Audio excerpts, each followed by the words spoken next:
Coming up on today's edition of the Locked On Eagles podcast, we're going to tell you why the offensive line is still going to be elite in 2024. But what about the tight end position behind Dallas Goedert? Not as elite. We'll get into it coming up next right here on Locked On Eagles.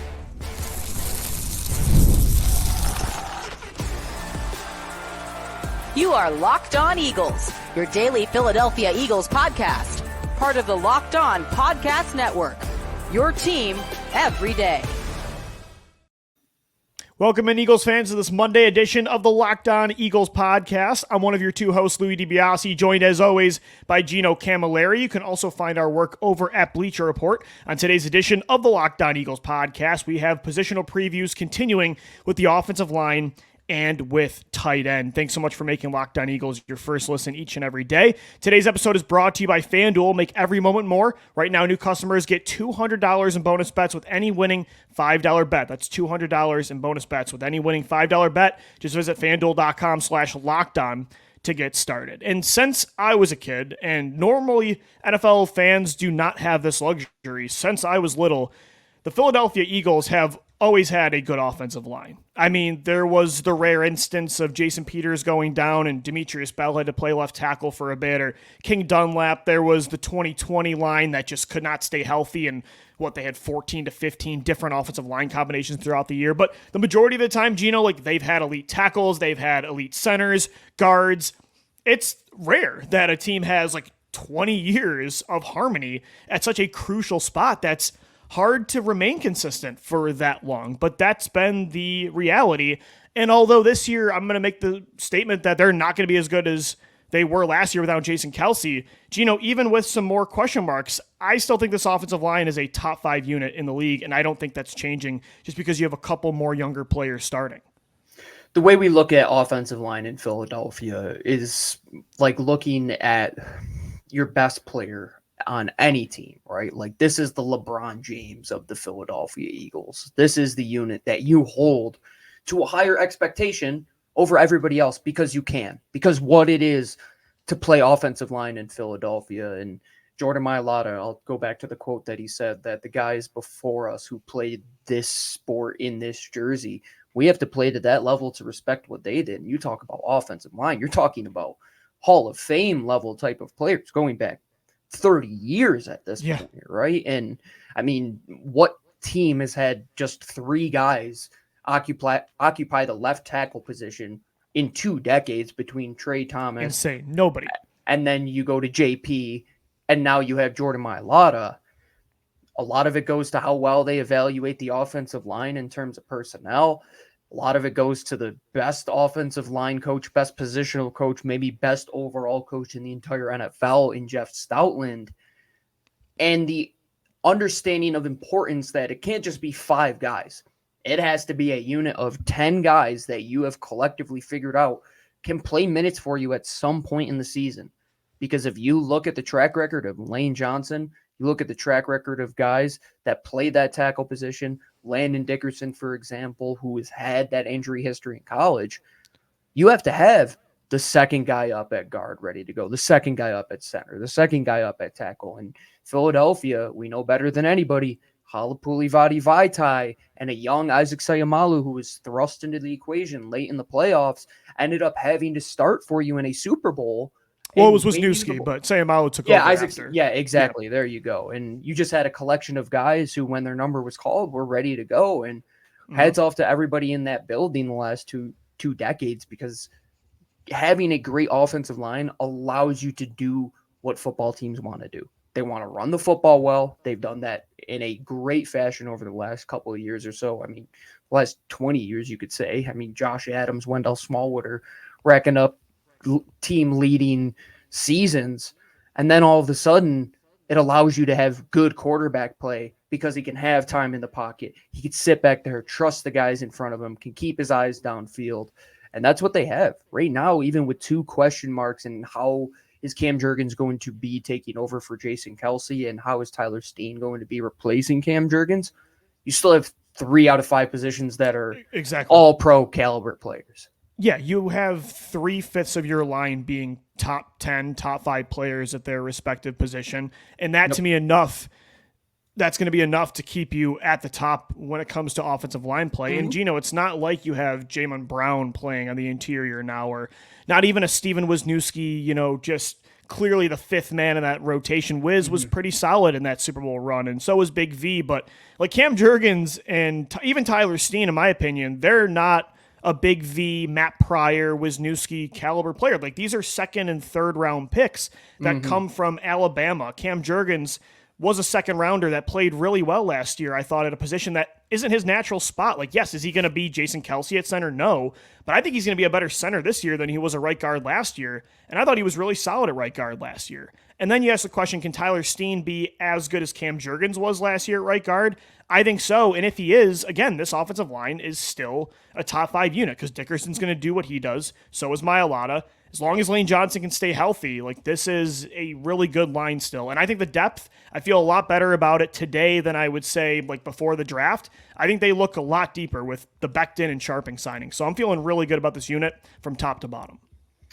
With the depth signings, you look at Mekhi Becton, you look at Max Sharping, you look at Matt Hennessy. At worst, these guys are going to give you swing, guard, tackle, center ability to a high level. And maybe they could be compensatory selections for you because they went to Stoutland University and all of a sudden teams are looking at them in a higher regard and they get signed away in a year or two. But the one cherry on top of the ice cream for what has made this offensive line so great at being just having continuity is taking swings of the bat, never settling at this position. Even when you draft an Andre Dillard in round 1, you still are willing to go and draft a Jordan Mailata. And even when you have as many veterans as you have on this team and you sign Sharping and Hennessy and Becton, like we said, you still went out there and drafted 2 young kids in the draft as well.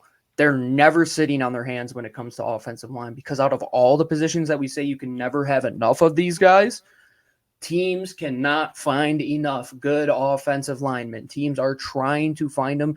They cannot develop them as fast as they are aging out of the league. But the Eagles somehow, they find these guys, they develop them, and they hold on to that talent better than most teams in the National Football League.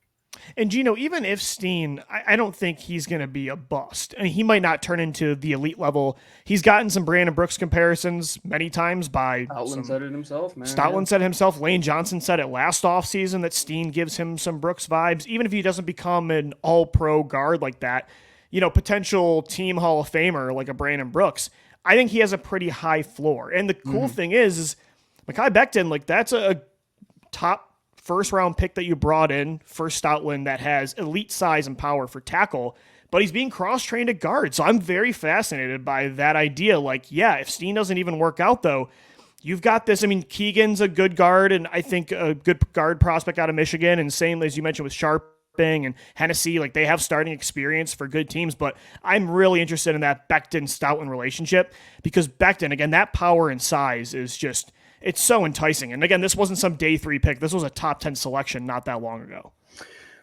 Well, I think it's a fantastic situation for everybody involved because, one, you bring in Mekhi Becton, who knows that he wants to continue playing and is looking for that next big contract, right? So if he is thrust into action, you hope that what he has learned from Jeff Stoutland is going to transfer to the football field of a literal unicorn of a football player at the size and the strength and athleticism. Yeah, especially a guard that's a unicorn. Nobody at guard is that tall. I mean, hasn't worked out to what he was drafted for, but there's a reason that you bring him in. And Tyler Steen knows that he is over his shoulder pushing the envelope a little bit. But I'm with you on the Tyler Steen, like what he can be. And his floor is a starting level type of player. And if he's the 5th best offensive lineman for you, but you could still run the football to the right side with him and Lane Johnson, and you don't have to worry about him in pass protection, which I thought in his limited snaps last year, he showed you that he could do that in a short offseason. Now with a full offseason under his belt, a little more competition to push the envelope, should be a big season for Tyler Steen. And to have Lane Johnson and Cam Jurgens next to him, one, Lane Johnson being who he is, helping him day in and day out, but Cam Jurgens also knowing what it is like to be a young player on a very good offensive line and being that new guy and how to not be the deer in the headlights. Like, don't get caught up in it. We're going to all do our jobs. You just do your job, and it's going to be very easy for you, Tyler Steen. And I don't know if, I said, I don't know if he's going to be a Brandon Brooks. I don't even know if he's going to be Isaac Seumalo from 2022. That was an elite right guard who was still probably your fourth or fifth best still looking lineman. to replace him, man. That's for sure. But I could see I could see Steen being the 2018 to 2021 version of Seumalo, who was a pretty solid, really good guard, but was still clearly like the fifth guy on your line, fourth or fifth guy. I think that's Steen's floor, and I think he got unfairly mock replaced during the draft process, where it just felt like everybody was saying if they take a lineman, they got to be able to play guard too, and they just ignored Tyler Steen. Again, this wasn't some random throwaway acquisition. This was a player that they really liked from a big school that would have been a second rounder if they didn't trade down. So I think this offensive line is still going to be top five. And Gino, again, it's kind of like the defense. There's more questions than there's been in recent years because you're younger there, like most spots. But the potential is still through the roof. And unlike the defense, again, as you mentioned earlier, you still have three established elite veterans. Like that you don't even have on the defensive line. And for it to be a non-negotiable for the Philadelphia Eagles season in and season out, that they have to have a top-level offensive line should put your mind at ease. Because what is that going to do, Lou? It's going to protect your investment of the $55 million quarterback in Jalen Hurts, the $55 million that you have invested in wide receiver. It's going to make Dallas Goedert's job easier, who we are going to talk about. And more than anything, remember that running back that you signed for $12 million? Yeah, exactly. They have to know that you're blocking for Saquon Barkley, and if you do your job, we're going to hit for a big play more often than not. In worst case scenario, Gino, even if Jurgens doesn't pan out, even if Steen doesn't pan out, I'm not trying to belittle the importance of a guard or a center because the Eagles have had such good play from those spots that we've seen the benefit of having an elite player there. But at least the question marks aren't at the tackle spots. Like you have PFF ranked them as the best tackle duo in the league in Lane Johnson and Jordan Mailata. So at least you have your two pillars on the outside. That's the biggest question. It's not about Steen or Jurgens. It's what happens if Lane Johnson goes down? Is Becton ready to be that, fill-in right tackle? Yeah, or is Fred Johnson going to be the guy that's your swing tackle as well? I think he has a place on this roster to be that next guy up there. And I think they do like Becton more at guard and keep that size physicality element. They're really trying to find that next Brandon Brooks. Jeff Stoutland talks about how if he could just copy an offensive lineman, it would be the length, the physicality, the ability to just maul guys in the run game of Brandon Brooks. And they're trying to replicate that player. If Tyler Steen becomes 60% of what Brandon Brooks is and Cam Jurgens is 60% of Jason Kelce, I think you got two pretty darn good football players. And like you said, Lou, as long as your bookends are doing well, and Lane Johnson got the biggest stamp of approval for them not to draft his replacement in the first or second round, they're going to be kicking around for at least 2, 3, maybe even 4 or 5 seasons together. And that's what the Eagles do best. You have those two bookend tackles, figure everything else out on the inside. But Cam Jurgens stepping into Jason Kelce's boots, it's going to be tough. But I think they've done a good job in this succession plan to hopefully make the transition a bit smoother for these guys. Yeah, I don't think they've done the same at the tight end position, Gino, and that's what we're going to get into coming up next. Expectations for Dallas Goedert in 2024. What about the players behind him? Is there any hope for a pretty productive 12 personnel package this year? We'll get into all that and more coming your way right here on the Locked On Eagles podcast. Today's episode of the Locked On Eagles podcast is brought to you by FanDuel. Summertime means baseball. The NBA Finals are over. We got Game 7 of the Stanley Cup tonight. You can bet on it all over at FanDuel, including futures in the NFL. Right now, new customers, you're going to get $200 back in bonus bets with any winning $5 bet. That's $200 you can use to bet everything from who's going to be the Conn Smythe winner in the NHL, who's going to hit one out of the park for the Philadelphia Phillies. Visit FanDuel.com/lockedon and add a big win to your summer bucket list. FanDuel is America's #1 sportsbook and the official sports betting partner of the Locked On Podcast Network.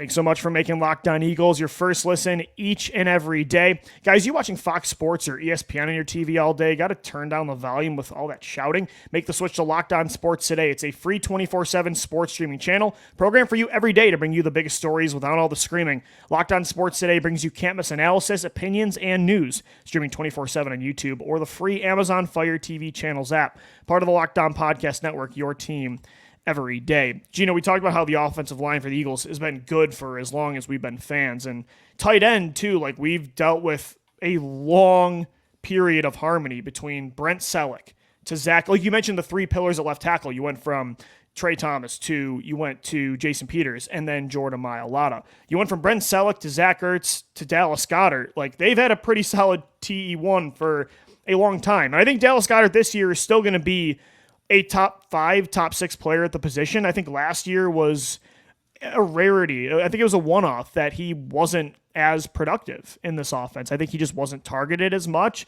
The offense wasn't as creative at getting him the ball like it was. He didn't feel like a priority like he was in past years compared to Devontae Smith and A.J. Brown. So I think the big questions aren't, like, is Goddard still, does he still have it heading into year 7? It's more, can he stay healthy? And if not, and he hasn't played a full season since his rookie year, is there anybody behind them that you can rely on, even in 11 personnel? Like, 12 personnel is already asking a lot if you can have a productive package there. But, like, if he goes down, they might just be running 4 receiver sets all game. That's funny that you said that, because I was on Locked On Cowboys today talking with Marcus Mosher, and he was like, Kellen Moore is going to allow you to one down play 4 wide receiver sets, and then you're going to play 13 personnel. And I'm like, oh, I love the idea of playing 13 personnel. Makes sense. But do they have 3 tight ends that they can consistently rely on to put on the football? No, they don't have 2. The one thing I will say, though, Lou, is Gerald Everett last year, who was the Chargers tight end, and he's an average football player. I think he elevated his game the last couple seasons. Last year under Kellen Moore, he had 51 receptions, 411 yards, and 3 touchdowns. Now, that's Gerald Everett. Right. Now, can Kellen Moore elevate Dallas Goedert back to what we thought he could? Because our qualm with Brian Johnson is, even if Dallas Goedert isn't 100% healthy, if he's not 100% effective, 75% of Dallas Goedert is better than what you have behind him. And you have to give him the football in one manner or another. Because not only does he deserve it, he's a matchup nightmare, Lou. He's still a hard runner in yards after the catch situations, which I think Kellen Moore is going to prioritize, trying to get him the ball in space more, doing some of those tight end screens, getting back to that. Just some easy switch routes over the top, get him the ball in space and let him cook. But at the same time, if teams can prioritize Dallas Goedert and nobody behind him even presents a threat, if C.J. Uzomah or Albert O or E.J. Jenkins or McAllen Castles or Grant Calcaterra can't do anything, don't be shocked if Dallas Goedert doesn't have the biggest season in the world at tight end, because you are able to put your best safety / linebacker on him at all times, because there is nobody else. But at the same time, Lou, could Saquon Barkley be somebody that helps Dallas Goedert out as well? Because now you have to play the matchup battle. Okay, are we going to send our best coverage player to Saquon? Are we going to send our best coverage player to Dallas Goedert? Who is that going to be in the intermediary, secondary positions between linebacker and safety? For our, I would say, sanity, Dallas Goedert has a 2022 Dallas Goedert season. Grant Calcaterra can at least get you 20 to 25 catches, and one of those veterans can fill in and do what Brent Selleck did for you down the stretch, where you're able to put him on the field, run a lot of those bigger personnel sets, and help open up the run game for you a bit more. I'm glad you mentioned Saquon Barkley, because when you were talking, I was actually thinking about his impact on Goddard. And I think, Gino, he'll dip into Goddard's reception total. So Dallas Goedert actually last year had a career high in receptions.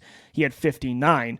The part of the discussion, the point of his game that'll help Dallas Goedert by bringing in Saquon Barkley, I think, is the efficiency when it comes to yardage and yards per reception. Dallas Goedert last year had the lowest yards per reception of his entire career from 2018 to 2023 with a 10 flat yards per reception average. Like, Dallas Goedert, Gino, normally was one of the best deep threat, like, explosive play tight ends, like, not just, deep down the field, but as you mentioned, the screen game, getting him in, these mesh concepts over the middle, like, get him in space, because he's one of the best tight ends with the ball in his hands after the catch. And that was just non-existent last year. So the volume was actually there more than actually I expected. He also had the second most targets of his career with 83. It's the efficiency part that was not there. And I think with Kellen Moore and Saquon Barkley coming in, I think that's where it's going to change. Yeah, I probably misspoke on that. It's more of how they got the ball to Dallas Goedert rather than in how many targets they sent his way. And it can't just be... But you're right, though. It was fewer and far between. Gino did feel like he was... those numbers say that he had a career high, but like there were times in games where he would just disappear. Like he wasn't as consistently a part of the play. There were games where he would go for 10 or 11 targets and then it would be 0 for a couple games. Exactly. And you can't get to that level. And they were using him like he's too good. Zach Ertz was used. And that's no disrespect to Zach Ertz. What he was really good at was anywhere between 8 to 10 yards, gonna get the first down, going to be a possession style receiver, but that's not Dallas Goedert. And when Dallas Goedert was so good, he was a compliment to what Zach Ertz did. And that was why they had drafted him in mind of not having a great athlete there, I would say, in Zach Ertz. But now have they found a compliment in the other direction to Dallas Goedert? I don't believe they have. Moving into 2024, they probably still haven't. Who's the guy, like, gun to your head, on the roster right now, if somebody becomes an upgrade over like Jack Stahl, which one of the three that you mentioned is that guy? Calcaterra, Alberto, or Uzoma? Or maybe one of the other kids? I would like it to be Grant Calcaterra simply because he is the youngest. You have invested a draft pick in him, and it would be nice to get something out of a player who was a bit older when you did draft him, and who knows is he going to be a 2-contract type of player for you?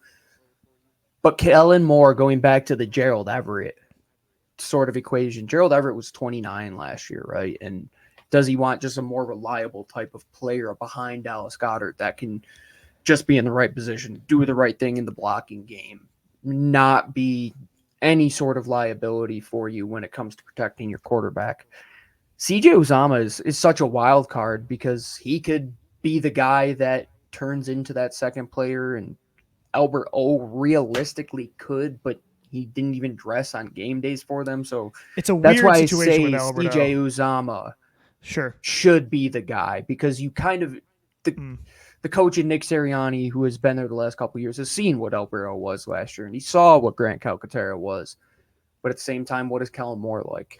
That we don't know. We're going to figure it out quickly, but gun to my head, I know it was a roundabout discussion there, but you have to bring in all these guys to the equation, and even EJ Jenkins might be like a surprise for you. But I think CJ Uzomah for like a year could be a solid guy for you, but you have to find a way after 2024, maybe even during the season, to find somebody to elevate. I was about to say behind Dallas. Gino, I think Alberto would be my pick just based. It's a weird situation with Alberto. They traded for him, then healthy scratched him all year, but then extended him again. So it's strange. I will say he's the most talented player they have behind Goddard. I think when it comes from like an athleticism standpoint, explosiveness, receiving ability, that's Alberto. But I'm still going to say if they're going to make a trade deadline move this year, Gino, like to add a piece on offense, like to make a playoff run, I think it's going to be a tight end.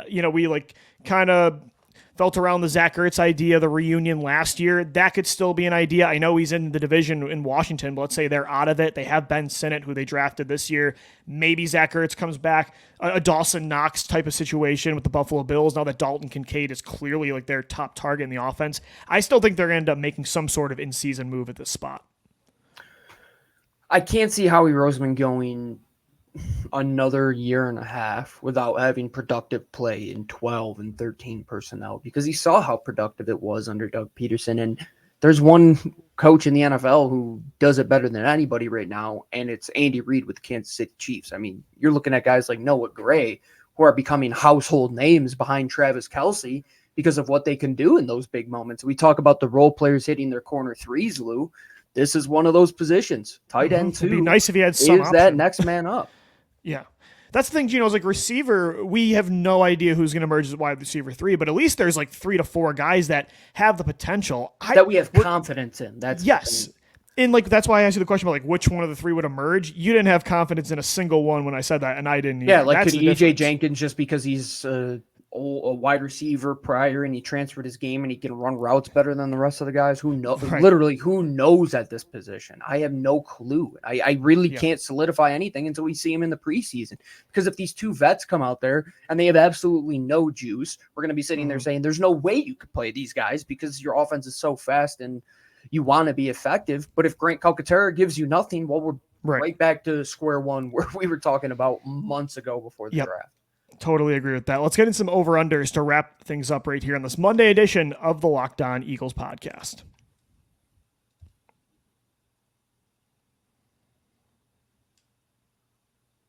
All right, Eagles fans, we're wrapping up our offensive line and tight end preview before 2024 training camp rolls around down at the NovaCare Complex in South Philly. And, Gino, for over-unders, of course, we're going to stick with tight end from a stat perspective and get into some over-unders for Dallas Goedert, also for whoever that potential tight end 2 is. And we mentioned with Goedert already, like we think the receptions will probably be around the same. He had 59, which is a career high, but not by much. He had 55 in 2022. He had 56 in 2021.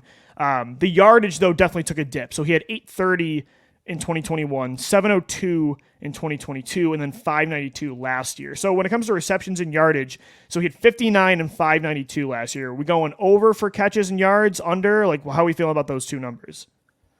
I think you were onto something saying that Saquon will probably dip into the reception numbers, but the efficiency, and that third receiver's got to be better than last year, right? Okay, yeah, more than so likely. yardage is up. Yeah. Yardage is up. He's going to be a guy who needs to get back to that 14 and a half, 15 yards per reception realm where he was so dominant. Where he was at making 14.8 2 years ago, or 3 years ago. I still think back to that play that was called back from a touchdown, the most ridiculous offensive pass interference ever, 2018 against Dallas, where he gets his head ripped off like an owl and he still runs the ball to an end zone. Still pisses me off to this day. A quick little seam route. And 15.1 should probably be a good little guess for him. If you said 14.8 was a number that he 2021, that was his career high, which led the league that year, by the way, for tight ends. He needs to get back to that because that's where he works best. That's why they drafted him out of South Dakota State. He's a really good seam catcher in those areas that when you're going against these two high shells, you can expose them, and that they have to get him back to that Travis Kelce type of realm, the George Kittle type of realm, where we were talking about him as one of the best 5 guys at that position. We know what he can be, and it's a big if with him. And those injuries too, Lou, if he's injured, I'll take the under on everything. Yeah, that's the other thing. Maybe that's the over-under we should be talking about is he had 14 games played last year, 12 in 2022, 14 in 2021. He hasn't played a full year since 2018, since his rookie year. And as we know there, Zach Ertz was the established starter who had a career season that year. He broke records for receptions for a tight end in a single season. So the workload was a lot less than it is now. Like, that's the big one is we need it to be over when it comes to games played for Dallas, especially as we mentioned. Right now, there's nobody else that feels like they can help you at this spot. Just because you want him to stay healthy. I think he's a guy who, unfortunately, has suffered some injuries at big times during the season as well. Freak injuries, too, to his credit, right? Like last year, that was a weird injury where he got tackled by his arm. Like, that was strange. Yeah, and it just is unfortunate at the times they do come in the season, right? That's but because if it was he the is Washington healthy game 2 and years ago. Yeah. 15 games should be a good number for him, and that's regular season, hopefully, and then you can get him back for 3 games in the playoffs, more than likely. But that's asking a lot of him, man. But you got to hope, because his contract, are you going to give him another one? I don't know. And this season is probably do or die for him. It's true. Me and you mentioned when we were doing mock drafts, we were taking tight end sometimes on day 2, saying he's at the age right now that Zach Ertz was at when they drafted Goedert in the second round. And Zach Ertz did not have the injury history that Dallas does right now. Better production. Yeah, 100%. Exactly. The other thing is, Gino, too, your other playmakers behind Devontae Smith and A.J. Brown are also injury prone. Like Saquon Barkley has had an injury history. So has Paris Campbell outside of the 2 rookies. And Anias Smith is a smaller player. So Dallas Goedert really needs to stay healthy this year. Because let's go to real quick before we wrap up the show. So the over-under, I mean, you would hope it's the over for tight end 2. I mean, Jack Stahl last year only had 5 catches for 38 yards. I mean, it's got to be over. If it's that bad again, like that's insanely bad. Howie I didn't even realize Roseman it was has that some bad. questions to answer at that position. Like, what are we doing just sitting around? Not like your best acquisition was C.J. Uzomah and paying McAllen Castles $250,000 as an undrafted free agent. That's what we're doing here. It's more negligence than at linebacker, you know? For what they have done in the past, right? Because linebacker, it doesn't shock me. Linebacker, it doesn't shock me that they go cheap there. That's kind of what they've always done. But tight end, I mean, heck, at the beginning of the show, you probably didn't even mention my favorite tight end of the last 20 years, Chad Lewis, man. Like, sure, they brought him back when things were not going right, and he ends up being a huge piece for you in the Super Bowl run. And you got to have 2 or 3 of these guys. Look at the Trey Burtons of the world. Philly, man. Does it happen without that player on your football team? Exactly. It does not. And I'm not even saying you need to have a Zach Ertz, Dallas Goedert, like 1-2 punch, or even a, Dalton Kincaid, Dawson Somebody Knox. that you can do something with, like maybe an like even H-back type of player, a move tight end that you can move all around the formation. Get a Kyle Hughes type of mold. Not saying just that somebody those guys playable. are a diamond. Yeah, somebody that you can at least put on the football field to make some sort of productive impact for this offense. Right. I mean, you're not going to probably have a Mark Andrews, Isaiah Likely 1-2 punch, but as you mentioned, Gino, like give me even a Trey Burton level of tight end. Like you don't even have a Trey Burton on this team. Not right now. No, you do not. He was huge for you in that Rams game when you clinched the home field advantage when Carson Wentz tore his ACL. Do you have a player that could step up in that regard yet again? 7 years later, I don't know if you do.